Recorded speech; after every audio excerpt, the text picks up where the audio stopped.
नमस्कार दोस्तों, फिर से स्वागत है एक नए लर्निंग वीडियो में। दोस्तों इस वीडियो में हम लोग बात करने वाले एक ऐसे स्टॉक की जिसने अपने 52 वीक का तो हाई ब्रेक किया ही किया है, लेकिन साथ में उसने अपने मंथली चार्ट पे भी एक ज़बरदस्त ब्रेकआउट दिया है।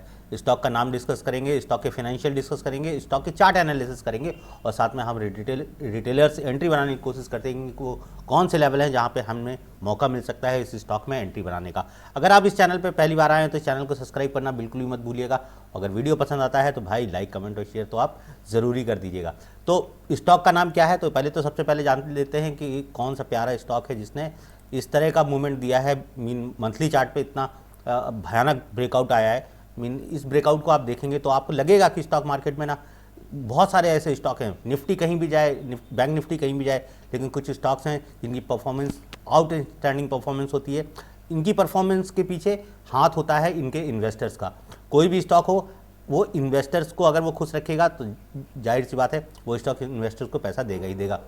लेकिन हमें समझ होनी चाहिए स्टॉक मार्केट की, चार्ट एनालिसिस आनी चाहिए, हमें फंडामेंटल एनालिसिस भी आनी चाहिए, हमें रिस्क मैनेजमेंट आना चाहिए, तभी स्टॉक मार्केट से पैसा बनता है। तो इस स्टॉक में हम लोग इस वीडियो में हम लोग बात करने वाले हैं भारत पेट्रोलियम कॉरपोरेशन लिमिटेड, मतलब कि बीपीसीएल की। बीपीसीएल का स्टॉक जिसने एक दिन में अच्छी तेज़ी दिखाई है। एक दिन में ये स्टॉक जो मूवमेंट दी है वो 9.81 की परसेंट की मूवमेंट दी है। हमने आईओसी इंडियन ऑयल कॉरपोरेशन का अभी वीडियो बनाया था, वो आप लोग जरूर देखिएगा। उसमें भी मंथली चार्ट पे ब्रेकआउट आया था, उस ब्रेकआउट की भी एनालिसिस करी थी। साथ में हम लोग बीपीसीएल की भी एनालिसिस कर रहे हैं। देखिए, हम लोगों को पता है कि निफ्टी ऑल टाइम हाई पे चल रहा है, कहीं ना कहीं ये स्टॉक्स दे रहे हैं, लेकिन निफ्टी के ऑल टाइम हाई होने पे और इन स्टॉक्स के ऑल टाइम होने पे हमेशा एक डाउट की सिचुएशन बनी रहती है, क्या स्टॉक ये गिर जाएंगे या स्टॉक ये कंटिन्यूएशन लेवल पे इसी तरह चलेंगे। देखिए, अभी जो सिनेरियो चल रहा है किसी भी स्टॉक में, तो अभी हम लोग ये मान के चलते हैं कि ये लेवल था, जिन्होंने नीचे के लेवल पे स्टॉक्स को बाय किया होगा वो कहीं ना कहीं तो प्रॉफिट बुकिंग करेंगे ही करेंगे।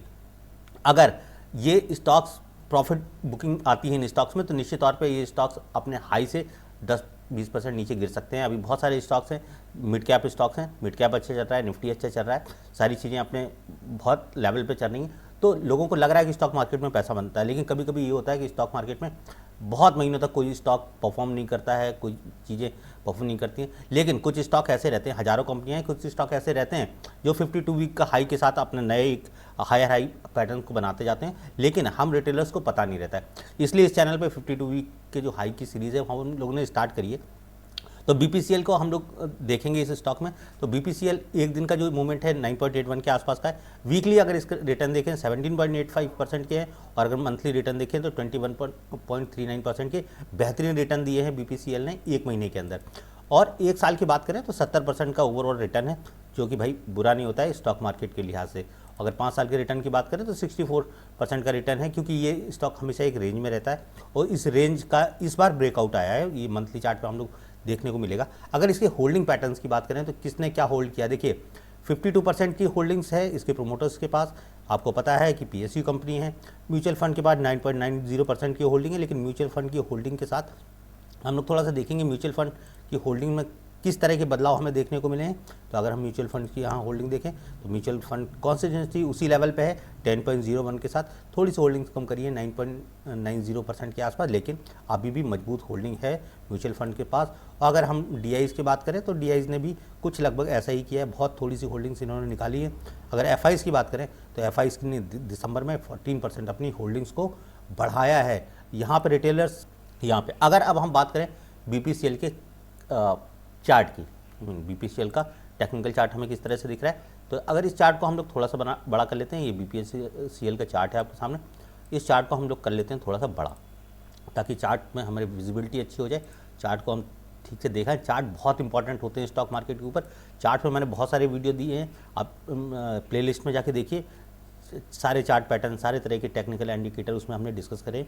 तो आप लोग वहाँ से जाके चार्ट एनालिसिस ज़रूर सीखनी है आपको। बिना चार्ट एनालिसिस के स्टॉक मार्केट में थोड़ी सी दिक्कत है, पैसा कमाना इतना आसान नहीं है, क्योंकि बिना चार्ट्स पे परफेक्ट हुए आप स्टॉक मार्केट से पैसा नहीं कमा सकते। देखिए, ये है मंथली चार्ट। इस मंथली चार्ट की हम लोग बात कर रहे थे। यहाँ के सारे इंडिकेटर हम लोग रिमूव कर देते हैं, चार्ट को सादा रखते हैं। यहाँ पे सादा चार्ट पे एक हमें जो रेजिस्टेंस लेवल दिखाई दे रहा था बीपीसीएल का, वो हमारा रेजिस्टेंस लेवल था 525 के आसपास। इस रेजिस्टेंस लेवल पे एक हम सीधे सीधे हॉरिजॉन्टल लाइन खींच लेते हैं, और अभी ये 525 को 2 बार इसने रीटेस्ट किया और इस रेंज में रहा। तो इसकी जो रेंज थी तो उसको रेंज को भी हम लोग थोड़ा सा यहाँ मार्क कर लेते हैं। मंथली चार्ट है और ये हमें बेहतरीन रेंज देखिए, 2 बार इसने रेजिस्टेंस को रिट्रेस किया, पहली बार, दूसरी बार, और यहाँ पर 2 बार एक ही लेवल पे सपोर्ट लिया और तीसरी बार इस लेवल पे नहीं आया स्टॉक, यहीं से बाइंग आ गई और कॉन्टीन्यूसली अभी इसने कर दिया है ब्रेक। मंथली चार्ट है, क्योंकि आप ये मंथली चार्ट देख रहे हैं तो मंथली चार्ट पे लेके कोई इस तरह के डिसीजन नहीं किए जाते हैं कि हम स्टॉक में किस लेवल पे एंट्री करें। तो अब हम लोग थोड़े से छोटे टाइम फ्रेम की बात कर लेते हैं। हम डेली टाइम फ्रेम की बात करें तो डेली टाइम फ्रेम में देखिए, एक दिन की कैंडल का जो मूवमेंट है वो मूवमेंट काफ़ी बड़ा मूवमेंट है। कंसोलिडेशन के बाद ये ब्रेकआउट आया है, तो ब्रेकआउट को हम लोग मानेंगे कि कहीं ना कहीं सफल ब्रेकआउट है इस स्टॉक के अंदर। अगर हम लोग इसको थोड़े से टाइम फ्रेम छोटा करते हैं, आवरली टाइम फ्रेम पे आते हैं, तो बहुत सारे मौके मिलने वाले हैं। अगर स्टॉक फिर से आपको मिलता है 515 के आसपास, 550 के आसपास का स्टॉक ट्रेड कर रहा है, 50 रुपये नीचे मिल लगभग 515, तो ये मान लेते हैं लगभग ये 30-40 रुपये नीचे अगर आपको स्टॉक मिलता नज़र आता है तो स्टॉक में एंट्री बना के रखेंगे। डेली चार्ट पे ट्रेंडिंग स्टॉक्स है, वीकली चार्ट पे ट्रेंडिंग स्टॉक है, मंथली चार्ट पे ब्रेकआउट दे रहा है, स्टॉक पे नज़र रखेंगे।